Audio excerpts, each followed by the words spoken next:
दोस्तों नमस्ते। दोस्तों आज का जो टॉपिक का विषय है कि डरो मत, सब कुछ ठीक हो जाएगा। इस टॉपिक पर चर्चा करेंगे। अब देखिए डरो मत, इसका मतलब हुआ क्या। देखिए डर से कोई व्यक्ति नहीं मरेगा। कोई व्यक्ति मरता कैसे है, जब आपके शरीर के जो अंग हैं अगर ये फेल हो जाते हैं। जैसे मान लीजिए अगर किडनी फेल हो गई, आपके शरीर में जो लीवर है वो भी फेल हो गया, आपके शरीर में जो हार्ट है वो भी फेल हो गया, तब आप मर जाएंगे।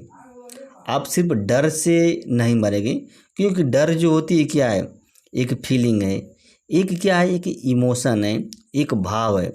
ये सिर्फ आपको डिस्टर्ब करेगा, आपके समय को बर्बाद करेगा, आपके अंदर बेचैनी लाएगा, इतना ही करेगा। इससे ज़्यादा ये डर जो है कुछ नहीं करेगा। तो इस डर जो है आपको बेचैनी ना हो पाए, आपके अंदर घबराहट ना हो पाए, आपके अंदर ये समस्या ना हो पाए, इससे भी निपटने के लिए क्या है, आप उपाय कर सकते हैं। सबसे पहले समझना है, पहला चीज़ होती है डर, दूसरी चीज़ होती है डर का विचार। देखिए इसमें अंतर करना है। अगर देखिए जो डर होता है उसका कोई ना कोई कारण होता है, बिना कारण के ये डर नहीं उत्पन्न होगा। लेकिन जो डर का विचार होता है, ये डर का विचार, इसके लिए कोई कारण की ज़रूरत नहीं होती है। डर के विचार के लिए कोई कारण की नहीं ज़रूरत होती है। आप किसी, ये डर का विचार जो किसी के मन में आ सकता है, हमारे मन में आ सकता है। जैसे मान लीजिए 100 रुपये का नोट होना और 100 रुपये के नोट का विचार होना, दोनों में अंतर होता है। आप सोचते हैं कि मेरे पॉकेट में 100 रुपये की नोट है, तो आपके सोचने से क्या है, आपके पॉकेट में 100 रुपये की नोट नहीं हो जाएगी, क्योंकि आपके मन में क्या आ रहा है, 100 रुपये की नोट नहीं आ रहा है, बल्कि 100 रुपये के नोट का विचार आ रहा है। और आप इसी विचार को क्या करते हैं, सही मान लेते हैं, रियल मान लेते हैं। वह सत्ता, किसी वस्तु का होना और किसी वस्तु के विचार का होना, दोनों में अंतर होता है। जैसे मतलब अगर कोई व्यक्ति है, बस से डरता है, बस को देखता है तो उसके अंदर घबराहट होने लगती है, बेचैनी होने लगती है, तो इसका मतलब क्या है, उस व्यक्ति के अंदर जो होता है, इस बस को समझने के लिए क्षमता नहीं है।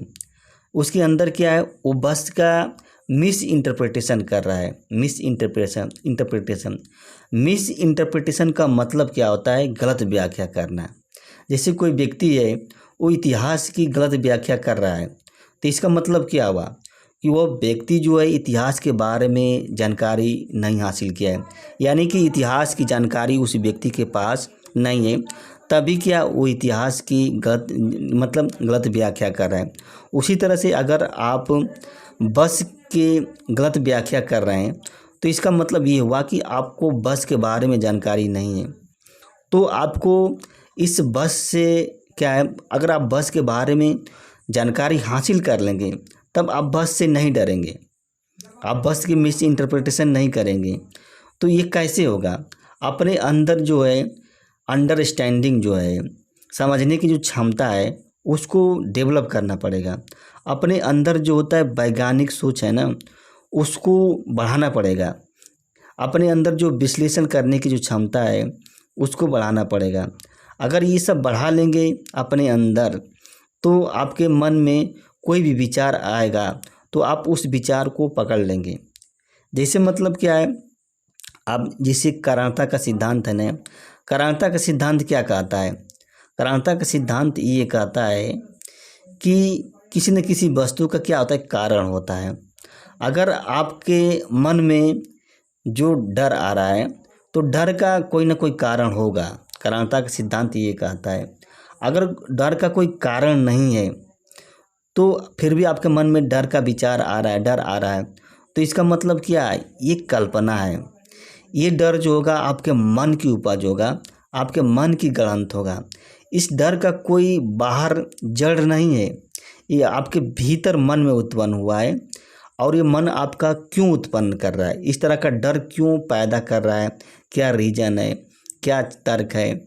बस यही है कि आपके अंदर जो है ना वैज्ञानिक सोच नहीं है, आप वैज्ञानिक सोच की कमी को महसूस कर रहे हैं। आप क्या तर्क की जो क्षमता है उसकी कमी को महसूस कर रहे हैं। आप विश्लेषण करने की जो क्षमता है उसकी कमी को महसूस कर रहे हैं, तभी आपके अंदर डर का भाव उत्पन्न हो रहा है। देखिए, डर जो होता है, अगर आप पूर्ण हो जाएंगे तब आपको डर नहीं लगेगा। तो डरो मत। देखिए, कोई भी अगर आपके मन में विचार डर का आएगा, कोई आवाज़ है, कोई आवाज़ सुनकर भी लोग डर जाते हैं। तो आवाज़ क्या करेगी आपको? कुछ नहीं कर पाएगी। दोस्तों, धन्यवाद, नमस्ते।